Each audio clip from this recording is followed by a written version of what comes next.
ostvariti. U postojećim okolnostima na njihovu odanost Hrvatskoj nije se moglo računati, jer već 3. srpnja djelatnici milicijske ispostave Knin odbili su lojalnost vlastima Republike Hrvatske, ne želeći nositi službene hrvatske oznake na odorama i kapama. Njihov primjer slijedili su djelatnici drugih milicijskih ispostava u mjestima gdje su Srbi bili većinsko stanovništvo. Zbog toga se nametnula potreba za naoružavanjem i obukom većeg broja ljudi i usklađivanja sa zakonom.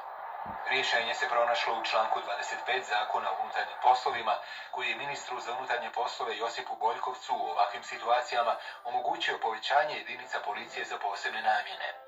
Na tečaj za prvog hrvatskog redarstvenika prijavilo se 1800 kandidata. Od najspremnijih osnovana je policijska brigada kao prva hrvatska oružana postrojba na koju je hrvatska vlast u potpunosti mogla računati.